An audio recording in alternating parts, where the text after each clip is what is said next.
कि जो खाना बन रहा है, हमारे पास खाना कैसे आया। सोचिए, इस खाने सबसे पहले अनाज दाना, तो कितने किसानों ने उसके पीछे मेहनत की है अनाज को बोने के लिए, जोतने के लिए। तो उतने किसानों का पसीना उसमें बहा है उस अनाज को बनने में। तो उन्होंने इतनी मेहनत की है, दिन रात, गर्मी में, धूप में, वर्षा में, तब जाके वो अनाज बना है। तो उसका मतलब उन किसानों का कर्म फल उसमें एंटर कर गया।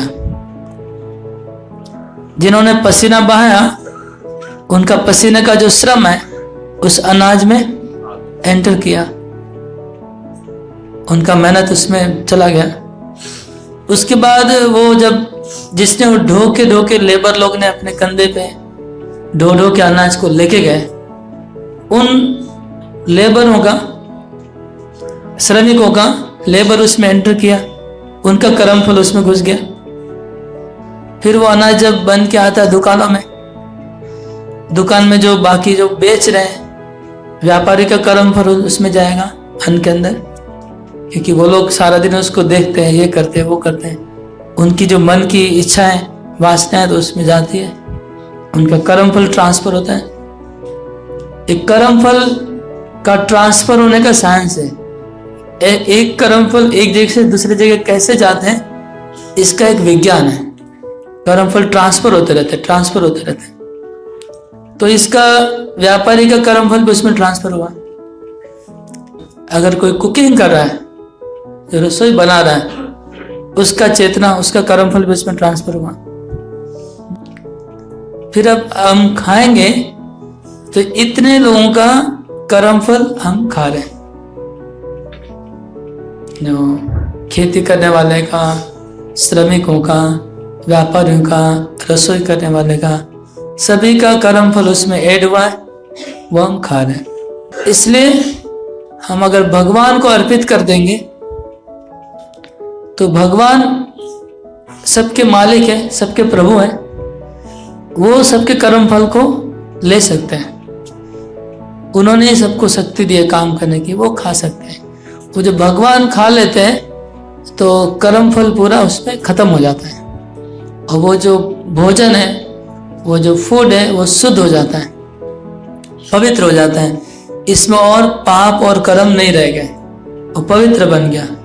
उसके बाद हम प्रसाद खाते हैं। तो प्रसाद का महिमा ये है कि प्रसाद में कर्म फ्री फूड बोलते हैं, कर्म फ्री प्रसाद के अंदर, और किसी के कर्म और नहीं है, किसी के पाप उसमें नहीं है, ये शुद्ध हो गया है। इसमें और कोई ऑब्लिगेशन और कोई झमेला उसमें नहीं है। इसलिए वो प्रसाद खाने से आत्मा को आनंद प्राप्त होता है। दूसरा खाना आप खाएंगे, एक होटल में जब आप खाना खाते हैं तो कितने लोगों का कर्मफल कचरा उसमें भरा हुआ है। अगर पापी व्यक्ति इसमें जुड़ा हुआ है, इस प्रोसेस में, खेती करने में, चाहे श्रमिक हो चाहे, तो उसके पाप भी उसमें ऐड होते जाएंगे, वो हमारे अंदर आ जाएंगे। कि अगर हम भगवान के मंदिर में प्रसाद खाते हैं तो कितना डिफरेंस हो जाता है, उसमें कोई भी कर्म फल नहीं है। तो ये एक साइंस है। जब हम भोजन करते हैं, अगर उसको भगवान को निवेदन कर देते हैं तो भोजन पूरा शुद्ध हो जाता है, पवित्र हो जाता है। उसमें कर्म फल और पाप भगवान खींच लेते हैं। भगवान की ऐसी शक्ति है उसको शुद्ध बनाने की।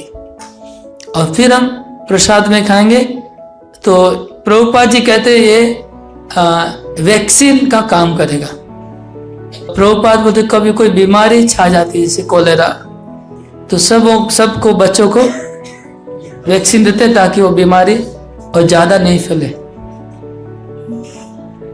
चारों ओर कोलेरा फैल गया है, लेकिन इंजेक्शन जिनको दिया जाएगा उनको कोलेरा नहीं होगा। इसी प्रकार जितना भी फूड आइटम है, सबके अंदर कर्म फल और पाप फल भरा हुआ है।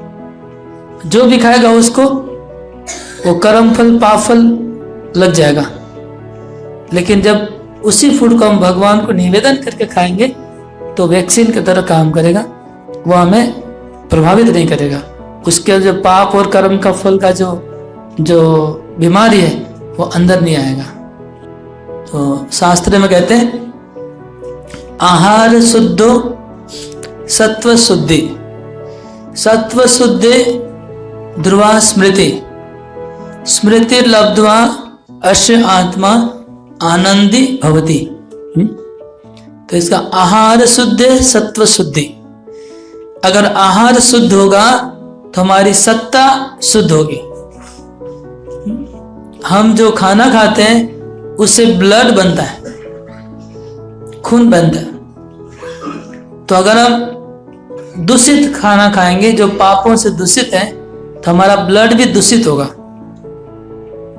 और दूषित ब्लड से फिर हमारा जो स्मृति ब्रेन है वो भी दूषित होगा, फिर हम दूषित चिंता होगी, क्योंकि ब्लड हमारे ब्रेन में जाता है और फिर ब्रेन में भी दूषित विचार आएंगे अगर खाना दूषित होगा तो। और जब दूषित विचार होगा तो काम भी दूषित करेंगे।